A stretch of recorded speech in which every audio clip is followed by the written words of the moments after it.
Ustadz, kiat-kiat apa yang kami lakukan sebagai guru kepada anak didik kami sebelum dan sesudah mengajar agar ilmu mudah dimengerti? SDIT Al-Farabi. Aristoteles, Socrates, Thales, Demokritos itu adalah pemikir-pemikir dari Greek, Yunani kuno. Pada masa abad kedua datang seorang khalifah bernama Abu Ja'far Al-Mansur. Semua buku-buku dari Yunani diterjemahkan.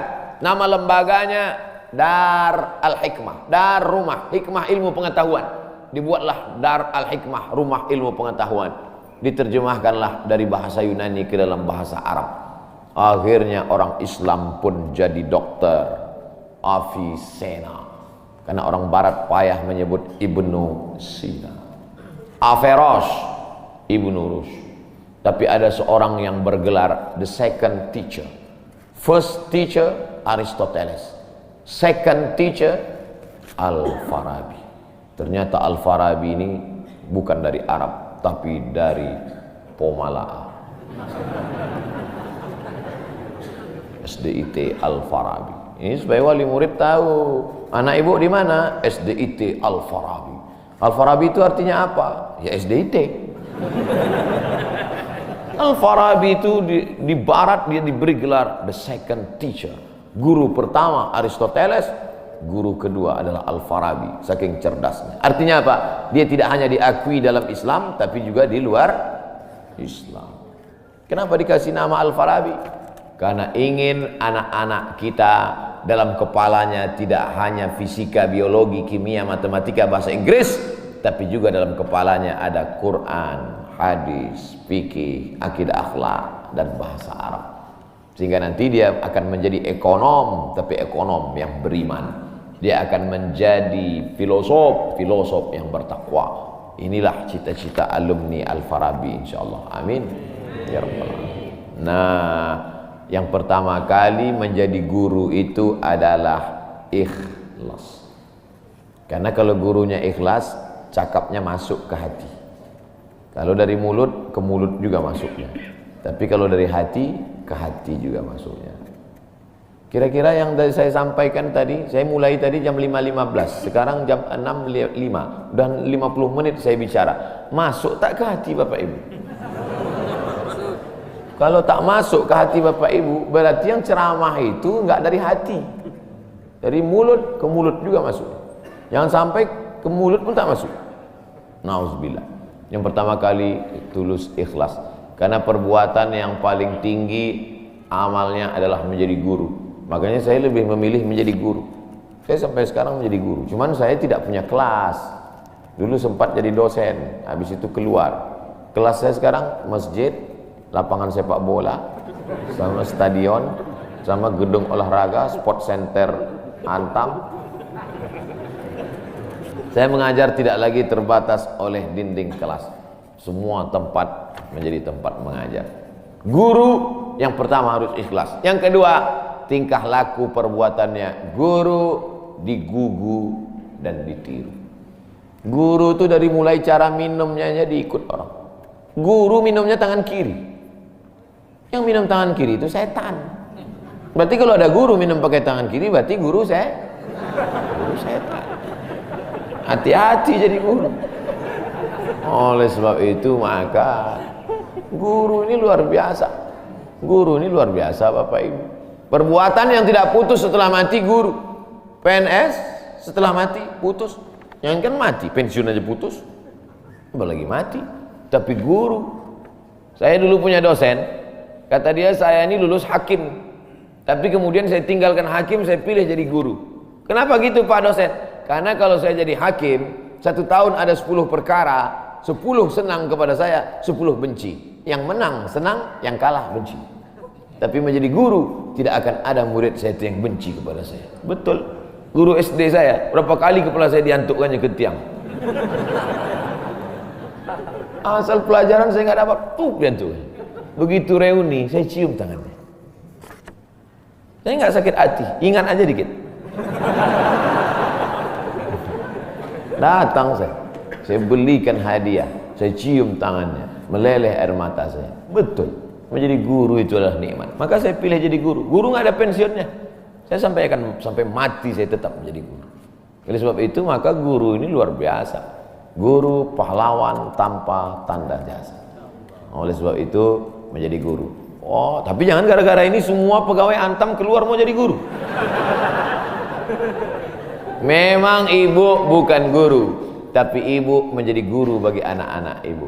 Bapak jadi guru bagi keluarga bapak. Itu kita sudah menjadi guru insya Allah. Emak saya perempuan yang biasa, dia bukan guru, dia bukan PNS, dia bukan kepala sekolah, tapi dia menjadi guru bagi kami anak-anak.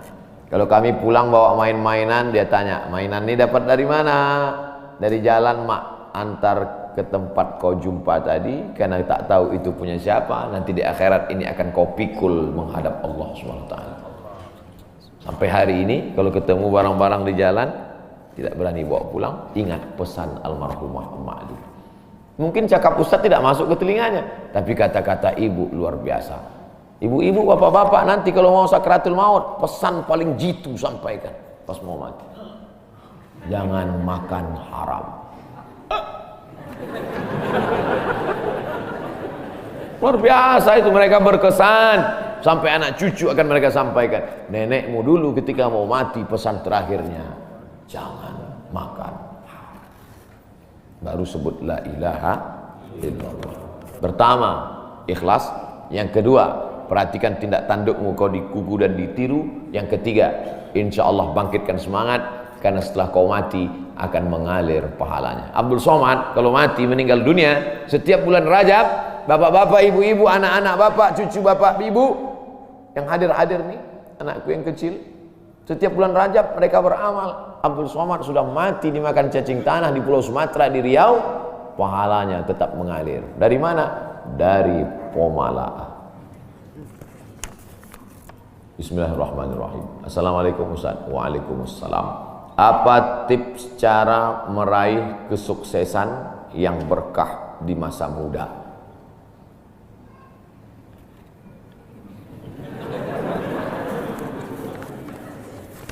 Saya tidak pernah bercita-cita menjadi apapun. Cita-cita saya dulu cuma satu, bagaimana membahagiakan orang tua. Itu saja. Ya Allah, aku sekolah, tak tahu dulu pulang mau jadi apa, yang penting bisa membahagiakan orang tua. Itu saja. Jadi setelah itu sampai, ya sudah, bisa menyenangkan hati orang tua, bisa, itu saja. Maka selalu saya sampaikan di kampus-kampus kepada mahasiswa, kalian kalau belum bisa membahagiakan orang tua, jangan menyusahkan orang tua. Ini kadang baru ngelihat namanya aja di HP dah kumat darah tinggi emaknya. Kalau belum bisa membahagiakan dia, jangan menyusahkan dia. Maka saya di Mesir 4 tahun tak pernah saya minta duit. Tiba-tiba udah sampai ke Mekah. Mak, aku udah di Mekah. Dari mana kau dapat ongkos? Ada tabunganku sikit-sikit. Pergi ke Makkah, kerja, pulang, bayar hutang. Jangan pernah menyusahkan orang tua. Oleh sebab itu cita-citanya yang pertama mencari ridha Allah. Ridha Allah fi ridhal walidain wa sukhutullah fi sukhutil walidain.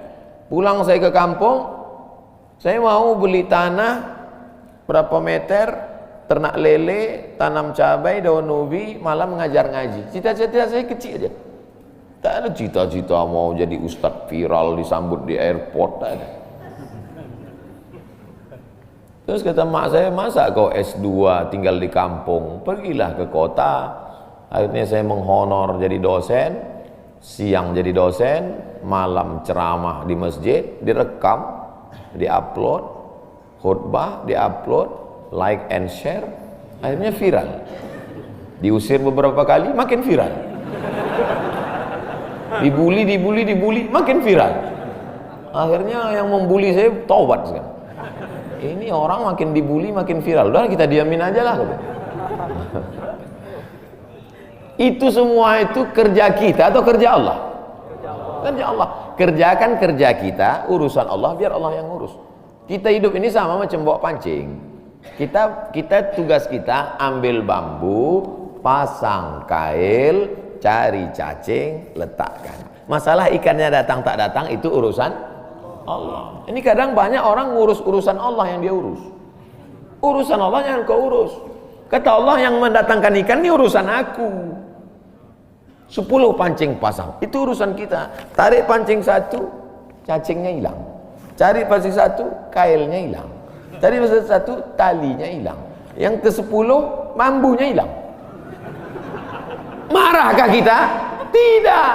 Karena urusan kita sudah selesai. Serahkan urusan Allah. Pulang ke rumah, rupanya Allah mau kasih kita bukan ikan mentah, tapi ikan masak.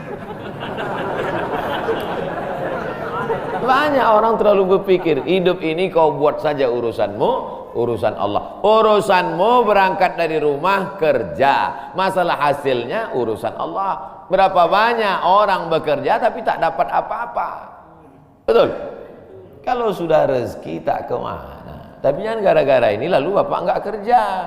Dibangunkan ibu besok pagi, bang, abang enggak kerja, masuk kantor. Urusan Allah. Kalau ada suami ibu seperti itu, ibu jangan marah, biarkan aja. Nanti jam 12 dia bangun, dia lapar, dia tengok, mana makanan? Ibu jawab, urusan Allah. Harus ada usaha dan ikhtiar. Pertama, niat cari ridha Allah. Kedua, senangkan orang tua. Ketiga, berusaha. Setelah itu, tawakal Allah. Hidup jangan susah. Hidup sudah susah, jangan bikin susah. Hidup sudah pahit, jangan minum kopi pahit. Apa hukumnya suami menyembunyikan uang dari istri?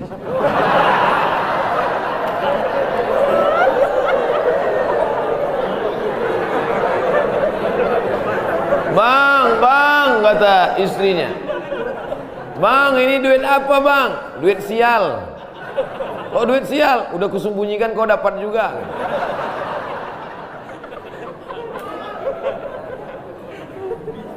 Bapak menikah sama ibu, ibu menikah sama bapak. Apakah hartanya jadi satu atau harta masing-masing?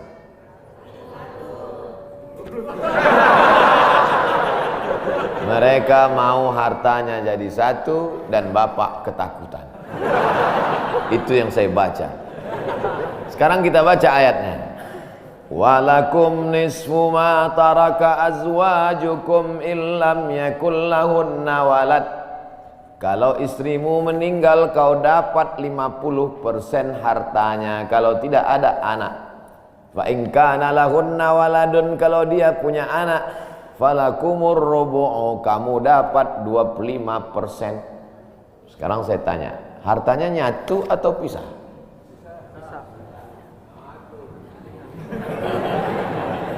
Memang kalau belum sarapan susah nangkap. Saya ulang sekali lagi.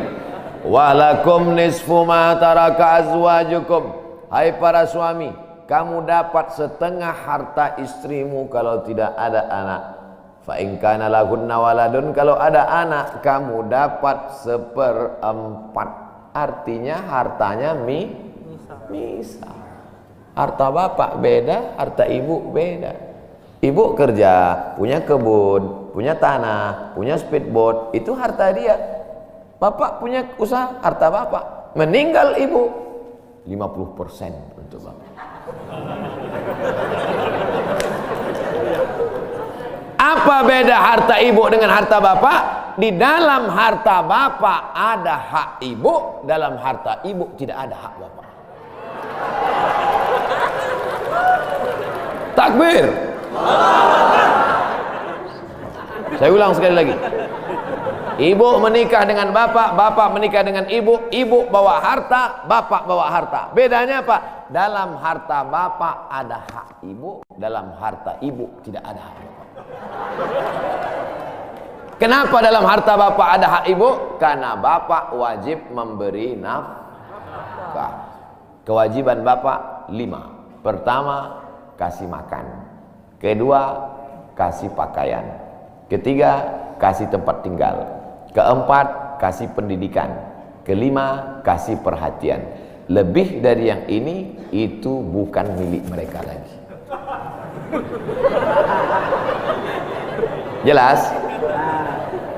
Ini ada sekarang suami setelah menikah, pas dilihat surat apa semua tak ada punya dia. Semua atas nama istrinya. Ini orang kalau meninggal ini tidak kena azab kubur. Karena di dunia sudah terlalu azab dengan istrinya. Dari yang saya sampaikan ini jelas tentang pembagian batasan-batasan harta, jelas? Jelas. Jadi tidak serta-merta setelah menikah, jangan mau anak perempuan kita ditipu laki-laki. Istriku, mana surat mobilmu, mana surat tanahmu, tadi kita sudah akad nikah, semua hartamu, milikku, surgamu di bawah tapak kakiku. Oh, tidak begitu. Makanya laki-laki harus ngerti, perempuan juga harus paham. Kalau tidak, sedang main bola aja ada aturannya, statuta. Kalau tidak akan hancur. Tapi insya Allah jelas itu. Pak Ustadz minta tolong doakan ibu saya sudah lama sakit. Nanti kita doakan di akhir majelis. Bukan cuma ibu bapak, ibu-ibu semua kita doakan. Bagaimana niatnya doanya? Bagaimana niatnya doanya mandi taubat? Nawaitu, aku berniat ghuslat taubat, mandi taubat. Saya nggak bisa bahasa Arab Pak Ustadz, bahasa Indonesia, bahasa Makassar, bahasa Jawa, bahasa Batak, bahasa Mandailing, bahasa Aceh. Saya niat mandi taubat karena Allah Ta'ala. Bagaimana cara mandinya Pak Ustadz? Seperti mandi wajib, basah dari ujung rambut sampai ke ujung kaki. Di mana mandinya Pak Ustadz? Di laut bisa. Kolaka ini 30% saja daratan Pak Ustadz, yang 70 adalah lautan. Nah, mandi di laut. Apalagi kalau sampai ke tengah laut, bukan cuma dosanya hilang, orangnya hilang sekali.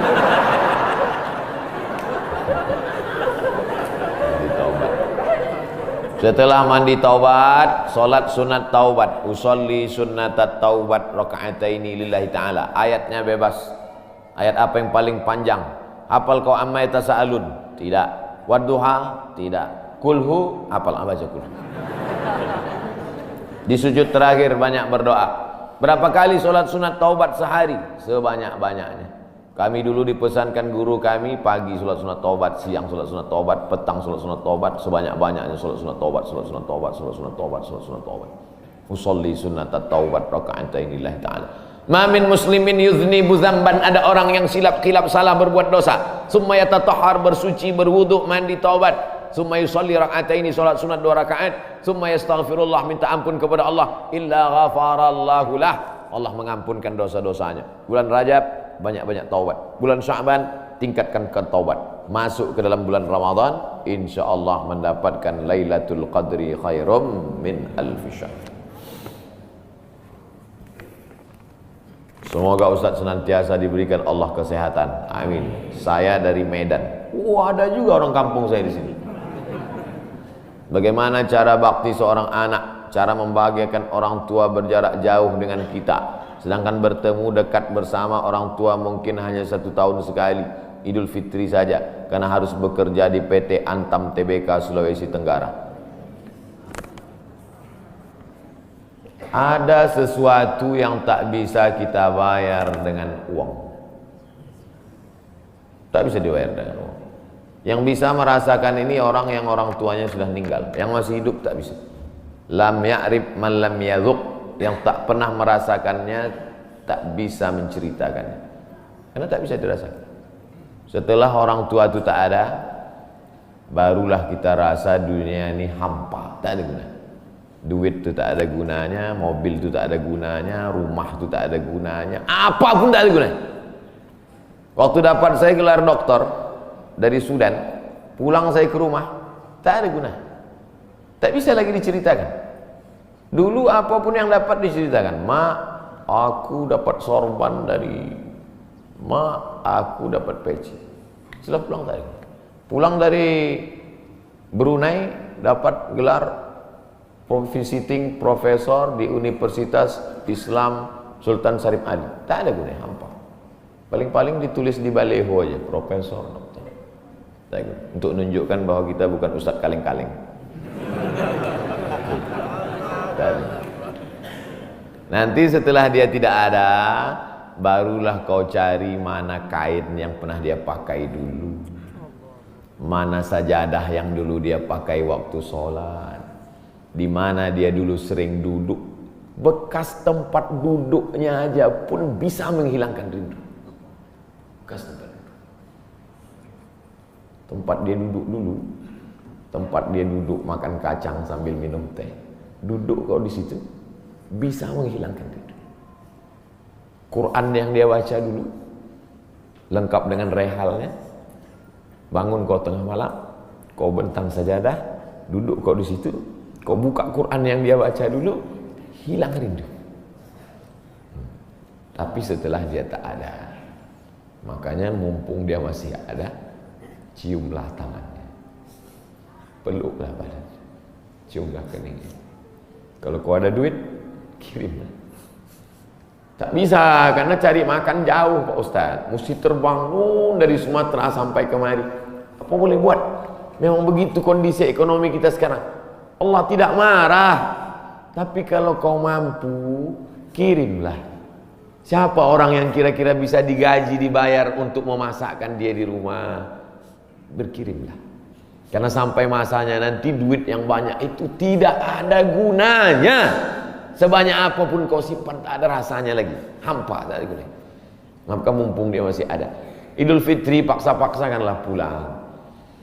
Mahal tiket pesawat, tabunglah. Teleponlah.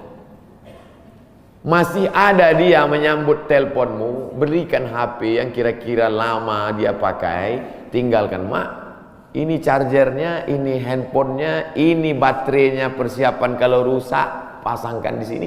Nanti kalau aku telepon, sampai masanya nanti handphonenya berbunyi tapi tak ada yang angkat.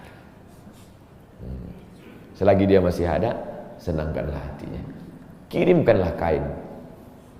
Kain itu tidak akan dia pakai, tapi insya Allah menyenangkan hati dia.